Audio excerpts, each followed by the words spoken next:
So, hi, it's so nice to be back. It's always good to come to this community because I know I don't have to apologize for the things I'm going to talk about. I'll keep it clean, but it does go out there a little bit.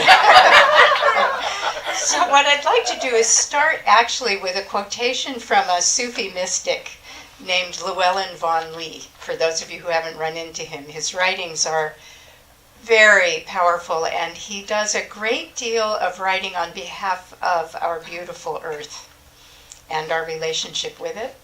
But this particular quotation fits with the theme of what I'd like to share with you today. So he says, "At this present time, there is a hunger for direct inner experience, a need to reclaim our spiritual heritage. While our materialistic culture tries to keep our attention firmly in the physical world of the senses, many of us sense a longing to know the hidden mystery behind what it means to be human. And so we are able to turn to the teachings and traditions that have been given to us, whether in yoga, Buddhist meditation, Sufi dhikr, or other spiritual practices. It's important to recognize the root of our longing, that we are no longer prepared to live in a purely physical world, but need the living presence of the spiritual. We need to know and be nourished by the invisible world that is within us and all around us. We need to reclaim the mystery and magic of being fully alive." One of my favorite things to do with people is to remind people, which indigenous cultures have never forgotten, but we've lost a hold of the fact that we are never in this world unpartnered by the invisible realms, however you frame that. What I can add in today that helps with all this is what we're learning from quantum physics about the nature of reality. And you know, poor quantum physicists, they're having a very hard time because the more they explore, the more they become mystics, and it makes them crazy because what they're finding is what spiritual teachers have long known, which is there's a much bigger reality operating, and it's much more fluid and amenable to change than we have been taught in our linear Darwinian or Newtonian world. So what I want to share with you today weaves in and out of spiritual realities, psychological realities, and quantum realities. Now, one of the really far out pieces of quantum discoveries, and this takes it's a little mind-bending, but to me it's one of the most exciting things that science has actually been able to demonstrate, is something that, of all people, Deepak Chopra talked about, but he does have a good way of translating things. It's a process called discontinuity. And what it proposes is that reality, rather than being this smooth one piece of things, is actually more like the old films where there were frames and you would watch the frames go by, but when they ran fast enough, they looked like it's one continuous process. What quantum physics is playing with now is the idea, and probably not all physicists are, but enough of them are that we can at least talk about it, is the idea that reality is actually like those frames. It's flickering in and out of physical expression so fast we don't notice it. But what is really powerful about this idea of discontinuities is that quantum physics has also talked to us about the realm of probabilities, that reality is not one single line, you start from here and you get there, but that in fact probabilities are shifting all the time. When you put that together with the idea of discontinuities, you've got potential flickering in and out of possibility all the time. And I think this is why we see what we call miracles, spontaneous healings. We see all kinds of things happen that we don't know how to explain. But if you start to imagine that in every single moment there is a possibility of a new option, to me that's one of the most exciting things that has gotten confirmed by science. I have many, many years of experience as a hypnotherapist, and I have watched things happen in hypnosis that everyday brain states would say are not possible. This starts to explain it, that you can have these major shifts in how people engage their realities when a moment comes together where possibility meets the potential for a new probability to pop into place. So that's kind of the nuts and bolts framework where I come from in an everyday kind of way. Spiritually, I think, and for me this is not just a symbolic idea, I think we are constantly orienting ourselves to either optimal or not so optimal probabilities that become what I've called over the years, for want of a better way to think about this, optimal future self kinds of activity. Now, I've lived for many, many years, and a lot of you already know this if you were at the retreats, I talked about this, that for me the optimal future self is not a symbolic reality. It's an actual something that reaches into the present and moves me and us toward what's possible. And there have actually been quantum experiments where they've demonstrated how the future is affecting the present. So I figured, well, so if the future is affecting the present, I want the probability that I'm living to be optimal, not just any old outcome. That doesn't mean I have the remotest clue what that looks like. And I've told many of you in the past that years ago I had a really stunningly big speaking phobia. And I mean like bring me to my knees terror of doing something like this.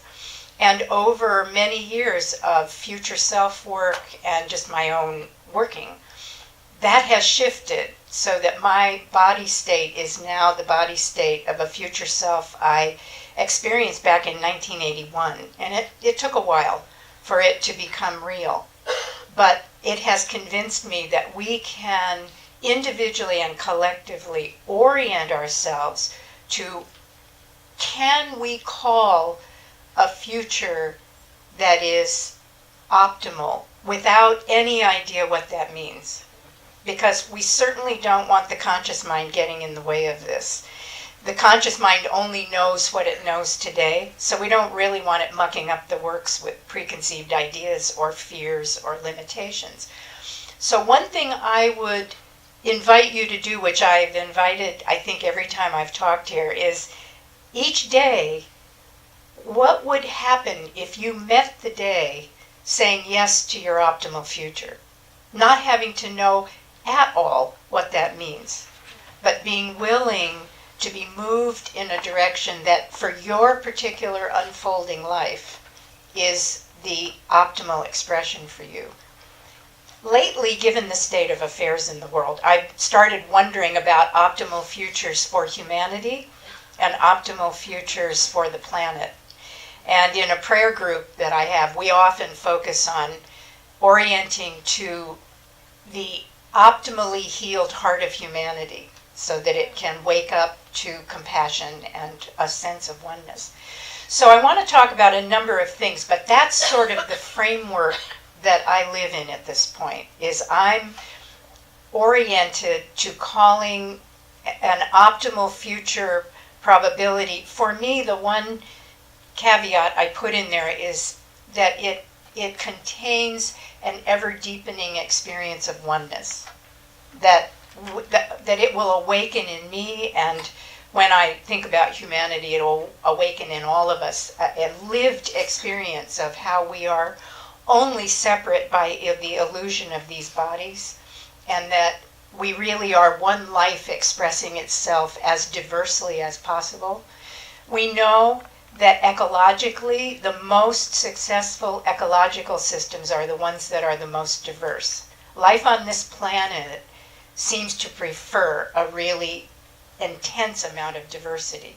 So if we can know there is one life living all of us, then we can celebrate all the different ways it lives. I mean, in my wacky world, this is part of one life expressing itself, because it's made of particles that probably aren't very different from the particles I'm made of. It just takes a different form, comes together in a different way. Certainly it doesn't have human consciousness, but it has metal consciousness, whatever that is, and I have no idea. But just that everything you touch and everything you encounter is part of the one life, the same one life, the same intelligence living you. That sweet dog you're going to be taking has the same intelligence operating. It takes on a dog quality, but it's not something different. So thinking about possibility, I'm always orienting to optimal possibilities. And I think it's worth putting that in mind, because people carry all kinds of fears about the future. You don't want to be supercharging those.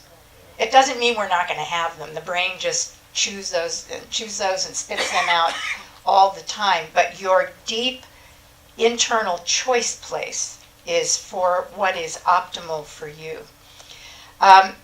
David Spangler, who is also a mystic, who has lately begun to talk a bit more about his inner life. He was one of the early people at Findhorn. He has a whole organization in Seattle called Lorien, the Lorien Association, I believe. He is now sharing the guidance he's been getting from the invisible realms. And one piece of it really had relevance for today's subject, where he was told, keep your dreams alive even if you can't do them.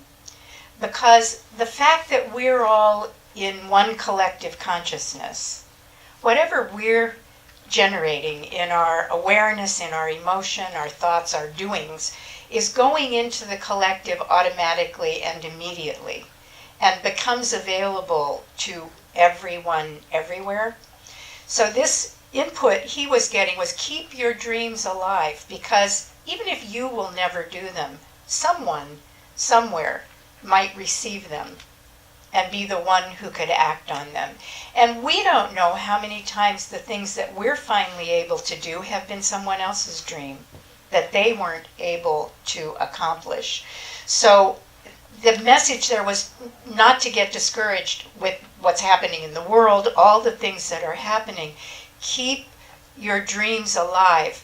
Maybe not constraining them about how they have to be embodied and find life, but the intention in them, so that they keep out there in the collective for people who are then able to grab hold of them or have their dream nourished by your dream, that there's support for that.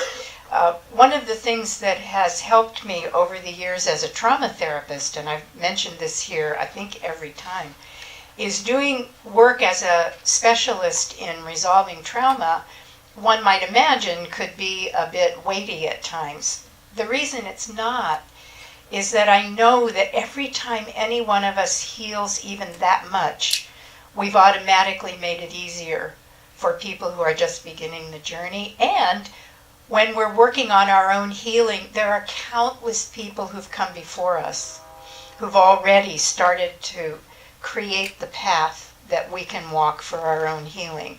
So what we dwell on, what we move toward, where our orientation is fed and supported by everybody. And maybe everything. It may be that this one consciousness really is one consciousness that gets fed by every element in it. So I want to be sure that we understand that our intentions, our hopes, and our dreams have real impact on our collective. How we hold ourselves on a day-to-day basis when there's annoyance and irritation and we're in our snarky places. And heaven knows I'm from New York City, so you know snarking is a constant companion of mine. I never fit in LA. I hit New York and I went, oh, this is like home. When those snarky parts of us are active and moving around, to be able to have a choice to notice that and be able to say, oh, that's the frequency I'm radiating right now, And within a context of collective consciousness, if I'm radiating snarkiness, think of all the snarkiness that's out there waiting to feed me, right? Because, oh boy, it can like ramp it up to 1,000%. And I think the cool part about being aware of where we are, all the mindfulness practices that are happening now, is it gives you a choice point. That if you know you're caught in something really not so good, you have a choice point to shift gears. I've told this before, I'm sure, but I have a practice I make myself do. I hate it, so it keeps me honest. When I'm snarky in a store or something, and I go to leave, I make myself go back and apologize. Now, I can't say that whoever I have to apologize to was overjoyed to watch me come back in, but I do like to at least be able to say, I added to your suffering today, I'm really sorry for that. So we want to find ways that help us reinforce these choice points, because when we talk about accessing possibility, if we're indulging or allowing ourselves to keep choosing some not so comfortable state, that's the reality in this discontinuity world. That's the reality we're going to be trucking around in. Think of the days you've started a day and you just know really quickly, I am definitely not in the flow, because you're like banging up against everything that comes your way. The nice thing is, by becoming aware of it, you can make a choice and suddenly you're back in the flow, and reality reflects that right away. You can feel the difference just about immediately when you move yourself back into the flow. So I feel really optimistic about the fact that reality is not what we thought it was. And that now for me it's more like finger painting. What color do I want to do today, to play with that as a quality of life and see what does life reflect back in my experience when I'm playing with this particular quality. Imagine meditating before you leave for the day on oneness or compassion, that you're just hanging out with it. You're going to walk out your door and encounter people or life in general in a different frequency than you're going to encounter if you're stressed and late and angry that you have to be going somewhere. It's a very different quality. So accessing possibility is actually a moment-to-moment exercise. For me, going back to the idea of optimal future, when I start my day saying yes to my optimal future self or to my optimal future life, already I know that the focus is going to be different. Then I can start seeing, what am I being asked to say yes to, or what's starting to show up in my life when I'm in that optimal flow that I didn't expect, that I had no idea would come my way.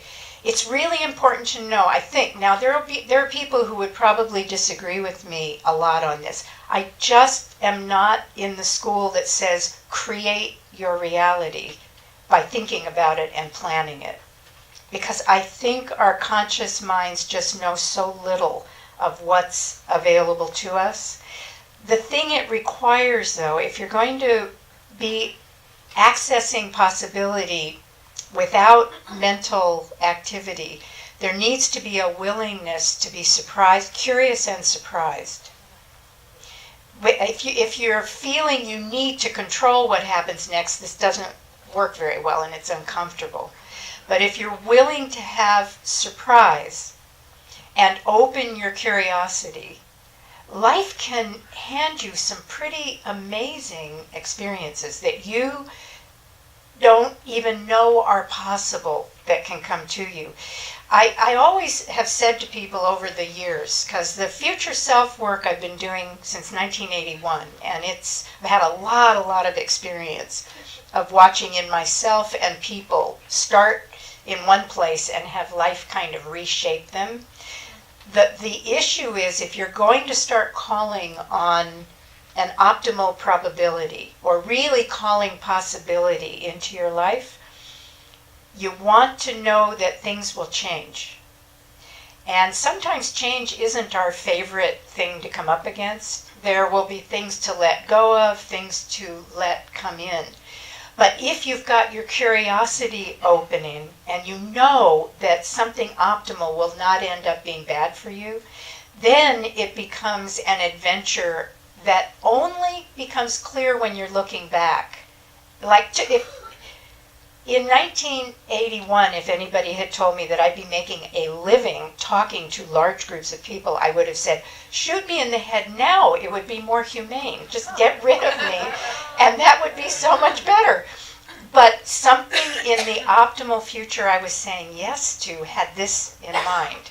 Fortunately, I knew nothing about it until I was actually having to do it.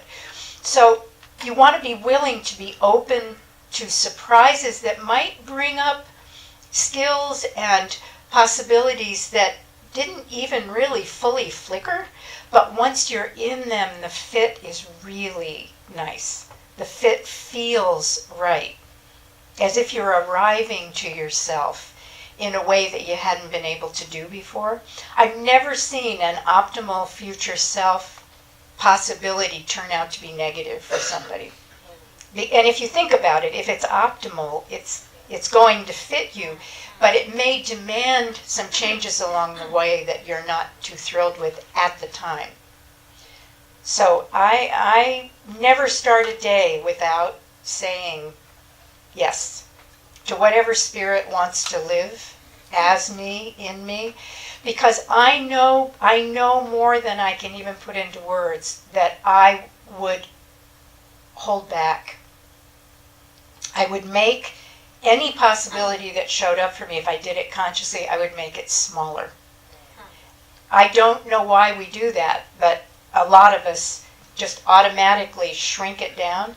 It's why, for me, it's so important to say, I don't know anything about this. All I'm doing is saying yes. It's like I'm the violin, and I'll be willing to polish and tune myself, but I'm not the composer, I'm not the musician.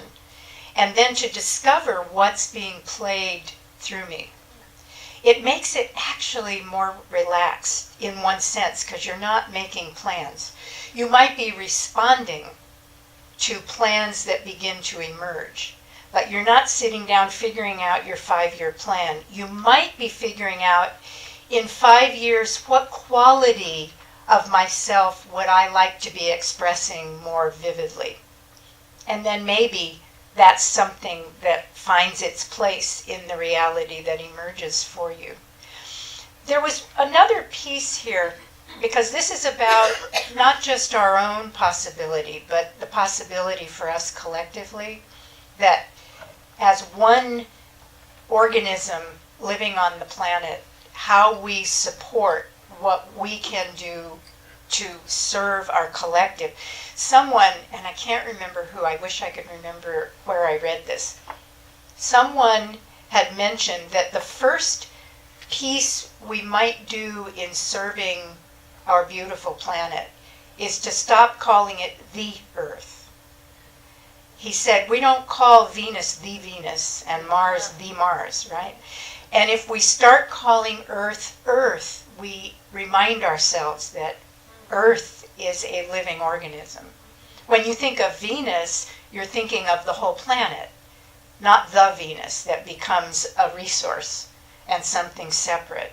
So that's the first thing we can add into the collective, is our lived experience that our beautiful planet is the organism that gives us life. Step one. Another is in talking about collective healing. There have been posts on Facebook lately, particularly from Pachamama Alliance and a couple of other resources, about the need to start healing the waters of the planet, of our planet. See, I do it, the planet, getting that out. It's a hard habit to break. That the waters, which we are 70% water, the waters on the planet desperately need healing. Now, homeopathy and the work of Masaru Emoto about how water takes in consciousness. Water takes in the qualities of our consciousness, and it never forgets what's in it. that we can begin a very active practice of blessing any water we come in contact with. Blessing water that's running in rivers and in the ocean. Blessing the water in our bodies. I'm a real fiend for loving the body. This is an amazing gift that we have that gives us life. And I encourage everybody, as dopey as this sounds, I hope that every time you eat, every time you drink liquid, every time you go to the bathroom, you're saying to your body, wow, thank you, that's like amazing. You put stuff in, stuff comes out, and in the meantime, everything gets fed. It's amazing, isn't it? It's kind of a fabulous miracle. So I think part of the blessing we can bring to water is the blessing we bring to how these beautiful resources we have move through our bodies and how our body absorbs what it needs from what we take in. So blessing water, there's in some of the indigenous practices, what the shamans do when they're healing is they'll take water and they'll sing over it or they'll blow smoke into it while they think about the qualities that the water needs to do a healing. One of the examples in one of the articles was a shaman who was called on to help a woman give birth, and he started to sing into the water stories about slippery elm and eels and everything that slides. He sang into this water and then had the woman drink it. And in those practices, the water is now slippery. It contains the essence of what her body needed to allow that birth to move on. He also suggested, this article also suggested, if you're making soup for someone who's ill, sing a song to the soup. Sing a healing song into the soup so that when you then serve the person, the water is infused with the intention of that healing song. To me, this is some of what we can do collectively when we feel helpless, when the political situation or the world situation keeps revealing how humanity's wound and need to heal keeps showing up and expressing. These kinds of activities are things we can actually do. And I think if we would do them regularly, really bringing ourselves to the idea that everything we encounter is living and has consciousness, and that we can bring the possibility of healing and support into that whatever, that we're contributing to the collective. Not only physically by how we're blessing the food or the water in our bodies or the organs. Spend time loving your organs. What an amazing difference with your body if you're just taking time to remember and love how this body allows you to be here and live a life that's healthy. The more we can offer these blessings, not only are we affecting the world around us, but again, we're feeding it into the collective. And when we move into ritualistic processes, like blessing soup, we're being fed by the indigenous wisdom where this is taken for granted. There's so much experience and wisdom from indigenous cultures that we've lost and we need to reclaim, so we can start to draw on that within the collective where we all share this one consciousness and where it matters what we offer into it and what we can draw from it. So let me see if there's anything else I absolutely wanted to tell you. I may have told you everything. One thing to keep in mind is that we're all resonating with frequencies all the time, individually and collectively. I think of it like dialing in a radio. Check in moment to moment. It can be like an ongoing mindfulness practice. Check moment to moment. Where am I resonating right now? What am I immersing myself in? Because there's not only a physical ecology out there in the world, but we are in an ecology of shared consciousness.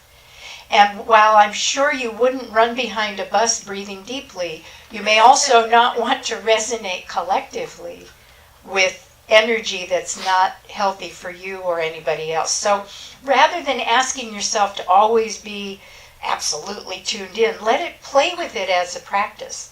How do I tap into the collective wisdom that's already there that can help me access a probability in this moment where I'm optimally compassionate or creative or present or able to live as fully myself as I'm able to do.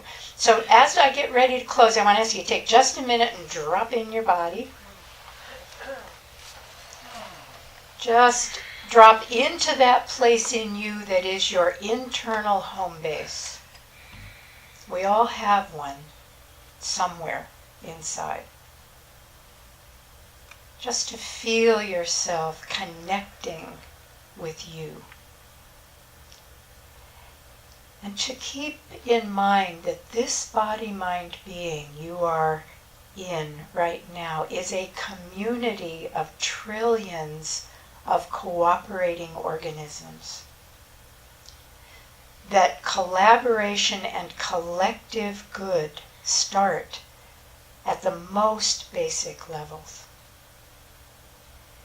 Notice what it's like to express gratitude now for this amazing collection of organisms that is your body.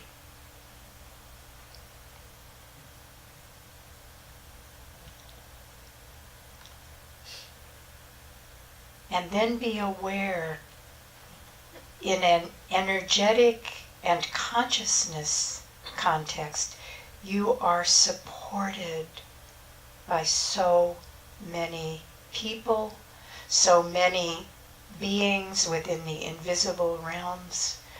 As a collective, we are all in this together, and it is impossible to be disconnected from the one that we are. And our contributions matter. You matter, I matter, we all are essential expressions of one life, living itself through everything we encounter.